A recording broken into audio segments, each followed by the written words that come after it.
Nnamdi Kanu's life sentence sparked legal debate as senior lawyers split over verdict.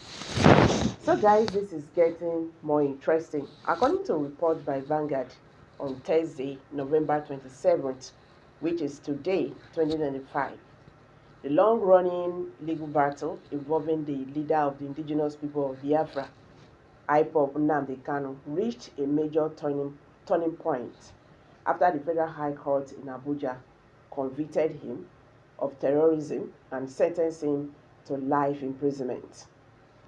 The case, which has stretched across a decade, has been marked by dramatic events from his 2021 extraordinary rendition from Kenya to repeated legal disputes, walkouts by lawyers, and accusations of executive interference. In an open letter, Kanu accused the federal government of using unlawful tactics to keep him detained, citing earlier court rulings that declared IPOB a lawful organization and faulted his forced rendition. He argued that judgments ordering his release and compensation were ignored, while appeals were manipulated to sustain his detention. He added that his case has been shaded from judges capable of delivering impartial justice. The verdict itself has sharply divided senior lawyers. Wale Edo San defended the judgment, describing the trial as fair and noting that the court gave Kanu every opportunity to present his defense, even offering legal aid after he dismissed his legal team. He argued that once a defendant refuses to defend himself, the court must rely on the prosecution's unchallenged evidence. Victor Okpara San took a more cautious view, stressing that defendants facing capital offense should not be allowed to represent themselves. He maintained that the judge should have assigned counsel once Kanu sacked his lawyers as required by law.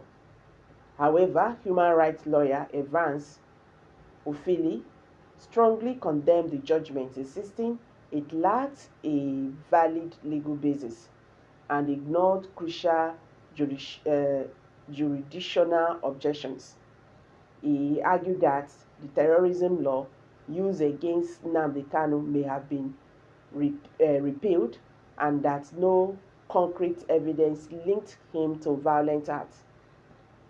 Public law expert Gbenga Ojo described the sentence as a political compromise, harsh enough to set precedent but flexible enough for possible future pardon and reconciliation.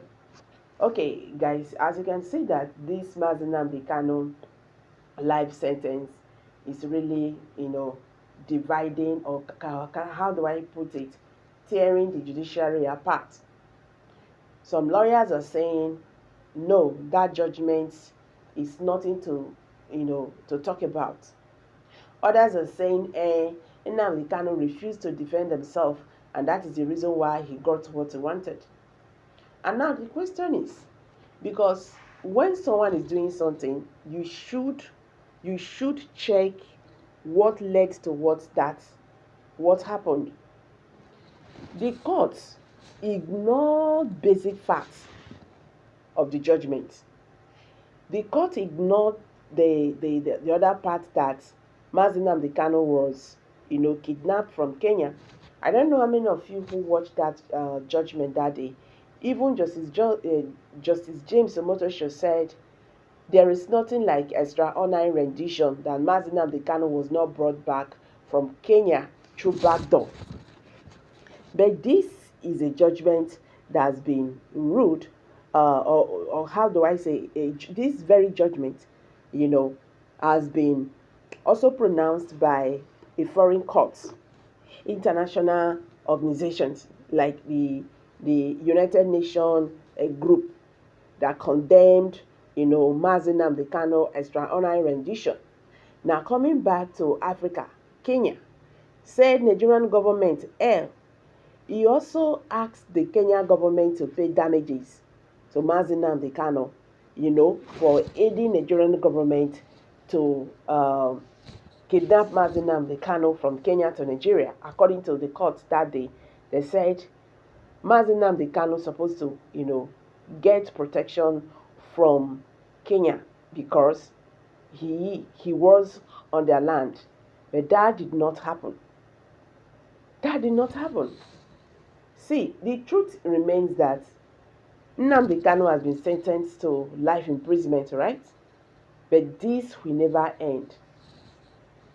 This will never end. What the government of Nigeria just did, it just like telling the Indigo that, see, I don't want to say that. I don't really want to say that because it's painful that this is happening in our country today. A country that the justice system is not balanced, a country that some regions have, their their their judgments, or how do I put it, the rule of law. There are some laws that is, applicable to some regions, and there are laws that are not applicable to them. Today, bandits are now flying like flies everywhere. Nigerian government is now sitting face to face, you know, uh, entering peace deal with bandits. They talk about Boko Haram. They talk about bandits when we say these are terrorists. So when we say they don't buy thousands of Nigerians will not feel count. They don't make life horrible for Nigerians. See wetin happen for Kebbi State the other day. Nigerian government said they rescued school children that was kidnapped. Then the question now be say how na take rescue them?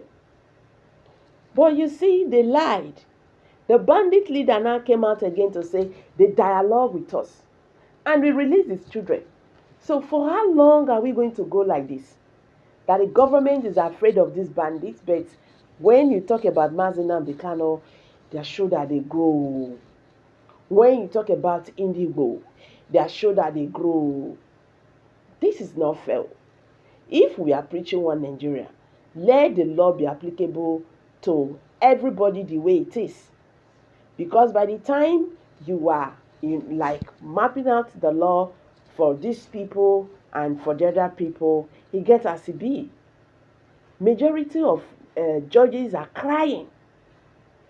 They say our judiciary system is gone. The judiciary system is gone. Judges, sons who really know, what all these things are, they are crying, they are shedding tears for Nigeria.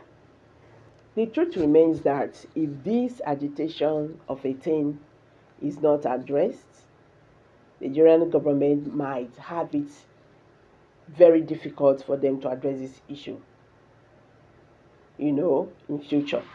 So guys, I'm dropping it here. Please drop your comment below the comment section. Share this video, make it go viral. Thank you and bye for now.